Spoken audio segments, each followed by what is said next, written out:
Our lesson today comes from the book of Luke, chapter 13, verses 31 through 35, taken from the New Revised Standard Version, updated edition. At that very hour, some Pharisees came and said to Jesus, "Get away from here, for Herod wants to kill you." Jesus said to them, "Go and tell that fox, listen, I'm casting out demons and performing cures today and tomorrow, and on the third day I finish my work. Yet today, tomorrow, and the next day I must be on my way, because it is impossible for a prophet to be killed outside of Jerusalem. Jerusalem, Jerusalem, the city that kills the prophets and stones those who are sent to it. How often have I desired to gather your children together as a hen gathers her brood under her wings, and you were not willing. See, your house is left to you. And I tell you, you will not see me until the time comes when you say, 'Blessed is the one who comes in the name of the Lord.'" The word of the Lord. Thanks be to God. Today, biblical reading brings us divine good news. This encouraging message is present in two rebranded animal metaphors, or I will at least try to focus on them. I take seriously that it is Lent and that we should give up something, so I will not be preaching on every aspect of this passage. I will limit myself to just two parts, and those two parts will be those two rebranded animals. And first, rebranding, or that change, or we can call it conversion of the symbolism. That first pair is lion changed into a fox. That is the first conversion of the symbolism I want to focus on. You are certainly familiar with a lion as the king of animals. It is as old as we can see it and permeates all cultures which lived around or were aware of those large feline predators like lions. There were hardly any lions in Europe, and it was still known metaphor. Furthermore, human kings loved to style themselves as lions of humans. Just as the lion was seen as a king of animals, human kings presented themselves as lions over human societies. And to up the ante, imperial kings, like we know from, for instance, famous bas-reliefs in Assyria or Egyptian kings or emperors loved to depict themselves in lion hunts as lion hunters. That way they asserted themselves as superior to lions.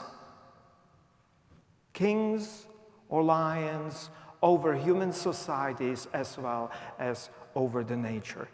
That is the context here, in which we hear that Jesus received a warning. Herod is after you and wants you dead. And Jesus responded, "Go and tell that fox, look, day in and day out, I am setting people free from dark shadows. I'm not going anywhere."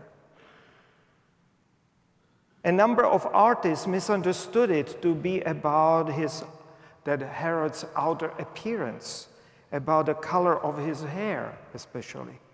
Well, it might have been so, but that was not the main point Jesus was making here.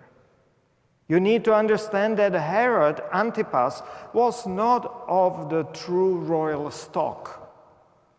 His father might have been king, but he was more or less usurper, and his mother was of a low birth, most likely from Samaria. He was a successful monarch, to be sure. He had royal ambitions, even stronger. But he was married to a royal Nabatean princess from the nearby neighboring kingdom.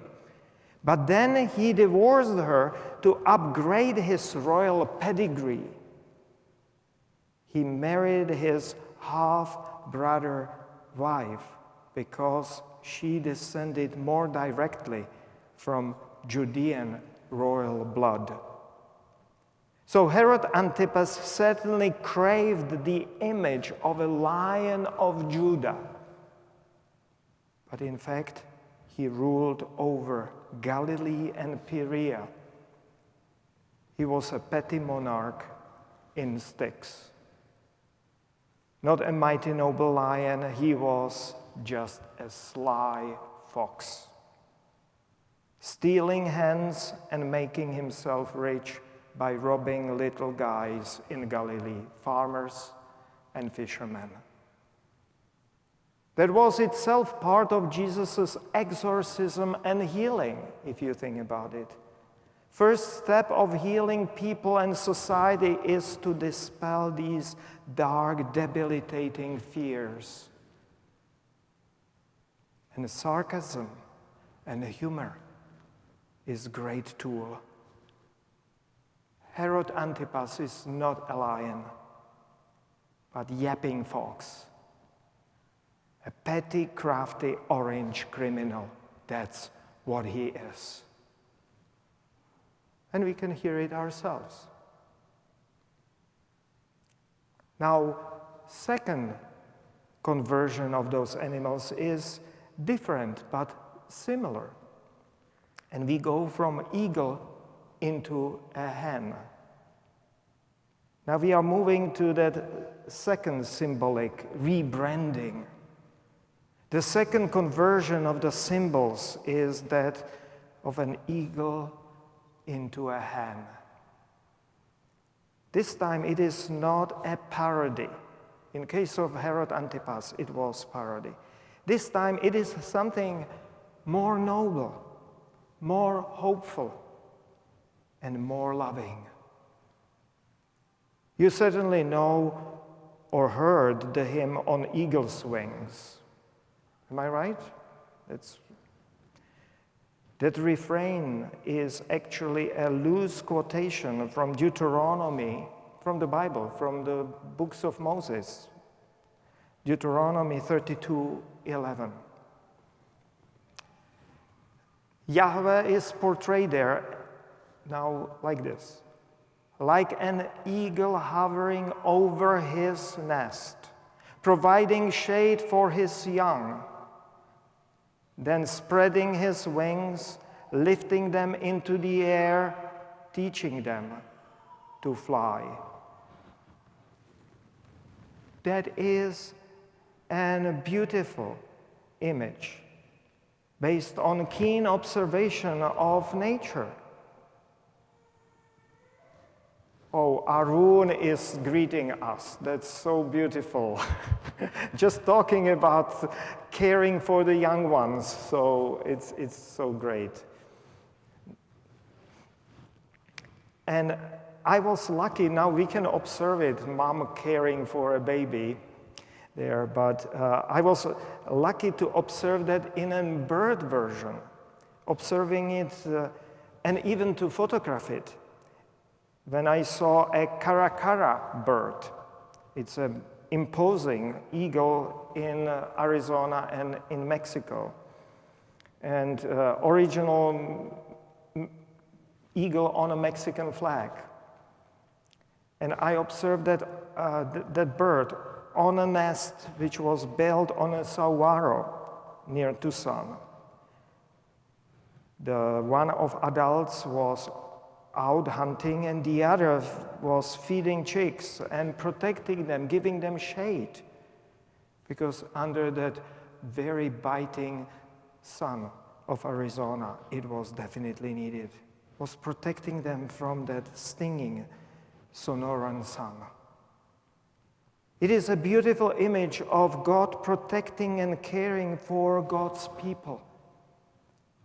All the way through fledging, leaving the nest, and learning to fly. God is bringing us up, preparing us for full life, and giving us freedom. It's a beautiful image. But Jesus took this beautiful image and radically, deeply, meaningfully rebranded it even further, recoined it, taking a stately, noble bird of prey and recasting it into an image of a hen. Recasting a lion into a fox was witty, sarcastic, put down, undermining that petty tyrant.